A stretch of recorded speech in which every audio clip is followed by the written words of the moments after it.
buenos días. Hoy viernes 31 de diciembre del año 2021. Te saluda el pastor Andy Sketchy.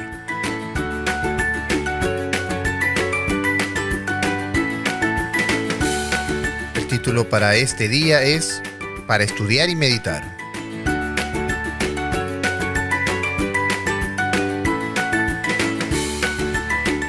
El texto de memoria de esta semana se encuentra en el libro de Hebreos capítulo 10, versículo 36, que dice: porque os es necesaria la paciencia, para que habiendo hecho la voluntad de Dios, obtengáis la promesa.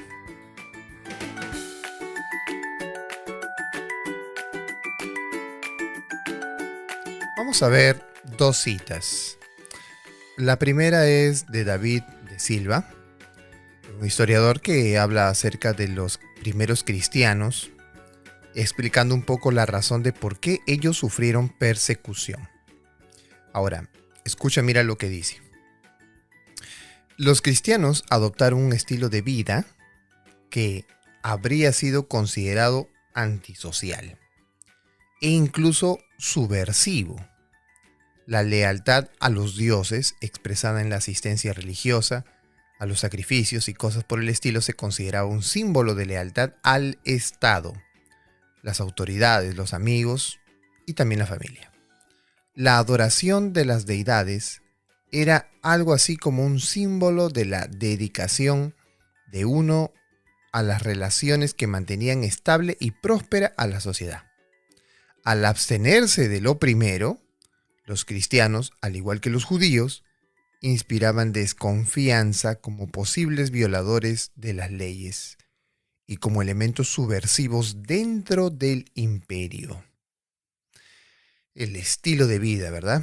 Bueno, es que se les acusaba de muchas cosas. Por ejemplo, cuando ellos hacían la cena del Señor, se les acusaba de que ellos eran caníbales, porque comían, dice, la carne de alguien, de Cristo. Es caníbal. Ese es un problema cuando se da un juicio sin entender las razones de por qué se está haciendo, ¿verdad? Pero de esto eran acusados ellos. O sea, el estilo de vida que ellos tomaron de la Santa Cena, de la Cena del Señor, de las reuniones, ¿verdad? Hacían una serie de habladurías. Hasta el día de hoy se dice que cuando alguien de la familia va a la iglesia, el esposo dice: es que tú vas por alguien allá, ¿verdad? Entonces, hay estas situaciones todavía debido a la mala interpretación de las cosas. El estilo de vida que los cristianos tomaron fue mal visto en aquella época. Incluso de lo que estamos hablando aquí es que muchas de las actitudes de ellos serían contrarias a la ley, aparentemente, ¿no? Porque adoraban otros dioses, decían que Jesús era el Dios de todo, cuando por el Estado se había enseñado que el emperador era Dios. Entonces era un irrespeto, ¿verdad? Decir eso. Bueno, el N. de White también comenta y dice así: para los desalentados hay un remedio seguro: fe, oración y trabajo. La fe y la actividad impartirán una seguridad y una sensación que aumentarán de día en día. ¿Están tentados a ceder a presentimientos ansiosos o al abatimiento absoluto? En los días más sombríos, cuando en apariencia hay más peligro, no teman. Tengan fe en Dios. Él conoce vuestra necesidad. Tiene toda potestad. Su compasión y su amor infinito son incansables. No teman que deje de cumplir su promesa. Él es la verdad eterna. Nunca cambiará el pacto que hizo con los que lo aman y otorgará a sus fieles siervos la medida de eficiencia que su necesidad exige. El apóstol Pablo atestiguó: me ha dicho, bástate mi gracia, porque en mi poder se perfecciona en la debilidad. Por lo cual, por amor a Cristo, me gozo en las debilidades, en afrentas, en necesidades, en persecuciones, en angustias, porque cuando soy débil, entonces soy fuerte. Qué interesante, ¿no? Como el N. de White retrata las dificultades pasadas por los cristianos, no solo por los primeros cristianos, sino por nosotros también. ¿Qué nos queda cuando ya no hay más? Pues la fe. la fe en Dios. Es lo único que queda. Confiar en Dios a pesar de todas las cosas. Podemos ser vilipendiados, podemos ser acusados, podemos ser perseguidos, podemos ser maltratados, podemos ser incluso asesinados. Podemos pasar dificultades demasiado duras y uno se puede preguntar dónde está Dios para defenderme, para ayudarme, etcétera. O como alguien me comentó, sí, sí, o sea, toda la vida, porque ahora me vienen todas estas enfermedades. Tranquilo, son las pruebas del Señor. Sí, pero yo me he portado bien. No, nos hemos portado bien no para no pasar estas dificultades, porque en este mundo tendremos aflicción. Así que en este mundo sí tendremos enfermedades. Tú puedes ser muy sano, puedes ser muy vegetariano, puedes hacer ejercicio todos los días, pero igual te vas a enfermar porque este mundo es un mundo enfermo. Entonces, de todas maneras, vamos a enfermarnos, sea que seas o el ritmo de vida que tú tengas. El ritmo de vida que tú tengas no quiere decir que vas a ampliar la vida, porque recuerda que la honra a los padres es la que amplifica la vida, según el mandamiento. Y un día lo hablaremos. Pero es la obediencia a las leyes de Dios la que te dará la vida eterna. Y la vida eterna no es en este mundo, es cuando Cristo venga por segunda vez, se cumplirá esa promesa en absoluto. Entonces, no pensemos que este mundo lo tiene que cumplirlo todo. Este mundo es apenas el mundo del peregrinaje. Así que tendremos muchas debilidades, muchas afrentas y todo, pero nuestra fe en Cristo debe continuar firme. Bueno, vamos con algunas preguntas de examen para terminar esta hermosa lección del libro de Hebreos, la primera lección que hemos visto, titulada en estos postreros días. ¿Es posible ser diferente debido a nuestro compromiso cristiano y sin embargo no ser acusado de separación y desprecio por los demás? Si es así, ¿cómo? Ok, sí es posible ser diferente debido a nuestro compromiso cristiano, por si acaso. Y evitar ser acusado de separación y desprecio. Claro, podemos ser diferentes en la manera en cómo actuamos debido a nuestra fe. Por ejemplo, una vez salí de una iglesia y una hermana que salía también de la iglesia vio a un hombre que vendía helados, ice cream. Y fue tras él, lo persiguió y le dijo, oye, tú estás haciendo mal, hoy es el día del Señor, hoy no se debe de vender, etcétera. Y le dio duro y el heladero que estaba ahí vendiendo, sorprendido, ¿qué le pasa a esta mujer? Entonces él vio de dónde había salido el título de la iglesia ahí grandote. Entonces se dijo, estos son fanáticos. Entonces, cuando nosotros somos diferentes por nuestro modo de adorar a Dios, porque la Biblia así lo presenta, obviamente todas las cosas que están en la Biblia nos hacen diferentes al mundo. Cuando nosotros actuamos en base a esa fe con una mala actitud, lamentablemente no representamos bien esa fe que nosotros decimos creer. Porque en bandeja de plata, en manzanas de oro, es la palabra dicha como conviene. Entonces tenemos que saber decir las cosas. Hay personas que dicen, no, es que yo soy así, yo digo las cosas como son, de frente. Sí, pero hiriendo, maltratando, es matar, eso es ir en contra de los mandamientos. Entonces, no es simplemente hacer las cosas de una manera dura, como el pecado lo manda, sino como Dios lo hace. Y algunos pretenden también que el amor es, ay, sentimentalismo, ¿no? Ay, es que no me habló cariñosamente, no me habló. La tercera pregunta veremos un poco acerca de eso de la exhortación. Pero aquí, ¿cómo hacemos una separación?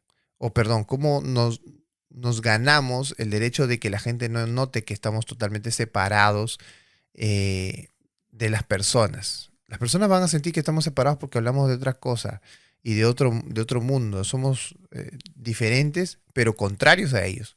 Entonces, lo que nosotros tenemos que hacer es actuar con amor, porque Cristo actuó con amor. Mire, el primer acto de amor fue que Jesús vino a la tierra. Dios pisó la tierra. Dios no puede mezclarse con los pecadores porque lo santo y lo profano no se juntan. Pero Dios se vistió de humanidad para poder tocar, abrazar, llorar, comer con los seres humanos. Ese es un acto de amor. Entonces, eso debería decirnos mucho de nuestra actitud. Ahora, cuando nosotros tenemos que vivir tratemos de no juzgar a los demás, de no castigar a los demás, sino que lo que tengamos que decir o hacer es para ayuda de ellos. Claro que la persona va a reaccionar. Eso no puedo darte garantías de la reacción de las personas. Las personas van a reaccionar y algunas eh, van a reaccionar muy mal. O algunas van a reaccionar muy bien, van a responder a lo que tú dices, ¿no? Eh, pero depende de nosotros cómo seamos la sal en el mundo. Entonces, nuestra actitud debe ser sin juzgar, sino con el deseo de ayudar. En algunas ocasiones hay personas que me dicen, no, es que el agua hace daño, que el agua hace que el cuerpo tenga demasiados minerales y entonces vienen convulsiones por causa de los minerales. Yo a veces escucho a las personas y realmente me quedo sorprendido. Y digo, ¿de dónde sacaron esa información? Entonces, para no castigar con mis palabras, porque sé que no existen en ningún lugar, pues ante una aseveración tal, yo pregunto, ok, perfecto. Si tú piensas eso, está bien. ¿Dónde lo oíste? Explícame, enséñame para tratar de comprender. Y cuando noto que no hay ninguna forma de que ellos puedan hacer, no, es que ¿dicen quién? No, yo lo escuché, ¿quién? ¿Dónde? ¿Cuándo? Entonces, cuando no hay ninguna aseveración de eso, entonces la causa está perdida, ¿verdad? Entonces, uno tiene que hablar con las personas como quien enseñando. Obviamente no vas a enseñar nada vacío, tienes que enseñar algo. Es decir, si tú tienes la respuesta, dísela. Lamentablemente a algunas personas no le cae bien la respuesta. Número 2. La palabra exhortación en la Biblia puede ser una respuesta de reprensión o de ánimo. ¿Qué cuidado debemos tener al reprender a una persona desanimada? ¿Mm? Porque reprender a una persona animada es un poco fácil, pero una persona desanimada, es decir, los ánimos ya están por los suelos y encima tú le dices, no es así. Entonces, tengamos en cuenta que la exhortación es un llamado a, a tomar fuerzas. ¿Mm? No es acusarlo. No es como ver a un vagabundo ahí, ya ves, por administrar mal tu dinero. No le vas a gritar así. Eso no es exhortar. Exhortar es infundir aliento. Está hundido ya, está desanimado. Entonces tienes que exhortarlo. Algunos han pretendido que la exhortación es castigo, ¿no? Hablar con dureza, etcétera. La exhortación no es hablar con dureza, pero tampoco es hablar con suavidad. La exhortación es infundir aliento, lo que hemos estudiado en la semana. Es infundir aliento. Es hablar la verdad de tal modo que tú puedas responder a ella. Si mis palabras que van a exhortar solo presentan calamidad o dolor sin sanación, no son exhortación. Es decir, si yo solo explico el mal, siempre hablo del mal, el pecado hace esto, el pecado hace aquello, el pecado, apártate del pecado, hermano. Ese tipo de exhortación está incompleta, porque claro, el pecado es malo, está bien señalarlo, pero hay que explicar las bondades de Dios que van contra el pecado. Qué hermoso es amar, qué hermoso es levantarse sin ningún pensamiento maligno, qué hermoso es evitar las preocupaciones. Todas esas cosas las hace Cristo. ¿Ven? ¿Te das cuenta? Esa es una exhortación. Y ahí viene, ¿no? Entonces, ¿planeas seguir tu vida en este mundo o deseas entregar tu corazón y vida a Jesús? Entonces, esa es una exhortación. La exhortación no es hablar de lo malo únicamente, no que los dibujos son malos, que la música es mala, que esto es malo, que el otro es malo, que la corbata es mala, que aquello es malo, todo es malo. Entonces, te vuelves un predicador de lo malo, menos de las virtudes de amor de Dios. No, que pastor, al último pone un versículo, al último. Si la cosa es estudiar todas las 2 horas o 1 hora, media hora del amor de Dios, no del mal. El mal ya somos doctorados, tenemos doctorados en el mal. Debemos buscar hablar el bien. Exhortar tiene que ver con eso, con hablar de las bondades del bien. Entonces puede caer al animado o al desanimado, cae bien una exhortación. Número 3. ¿Qué similitudes encuentras entre la experiencia de los lectores de Hebreos y la de la iglesia de la Odisea? ¿De qué manera nuestra experiencia hoy, 2000 años después, es similar es similar a la de ellos y qué podemos aprender de las similitudes. Bueno, los de la Odisea eran muy iguales a nosotros porque tenían desánimo, eran tibios, ni para acá ni para allá, desánimo, o también podríamos llamarlo falta de compromiso. ¿Eso te hace conocido en tu iglesia? Cuando pides a alguien hacer algo y no vienen, no asisten, o dicen, me olvidé, pensé que era para otro día. Entonces, la falta de compromiso, lamentablemente, es una de las características de la iglesia del tiempo del fin. ¿Por qué dudan? Es justamente por el tiempo en el que se vive. O sea, las calamidades, las cosas, no los llaman a seguir a Jesús, sino que se centran en sí mismos y es por esa razón que viene ese desánimo.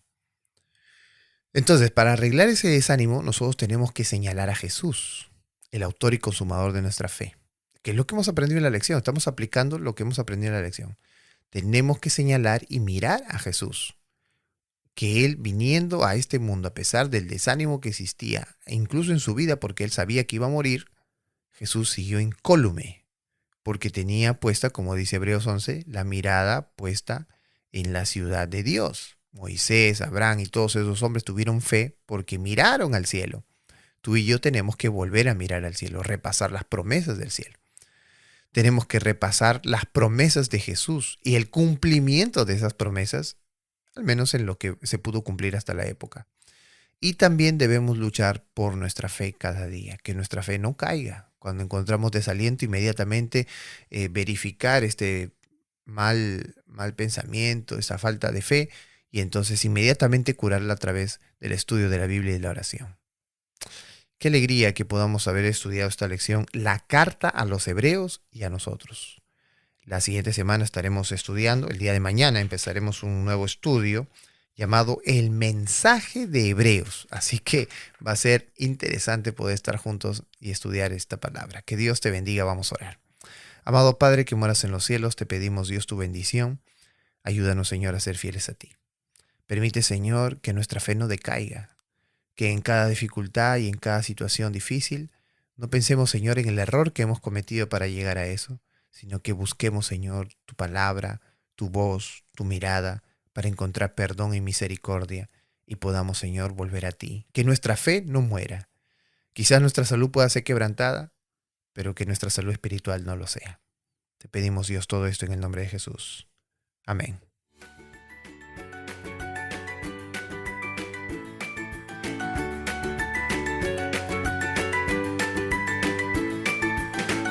Nos vemos entonces el día de mañana. Síguenos a través de nuestro podcast de Pastor Andy, las redes sociales, Facebook, YouTube, Instagram y también las radios donde se promociona este audio. Que Dios te bendiga. Nos vemos entonces el día de mañana y sigamos estudiando juntos la escuela sabática.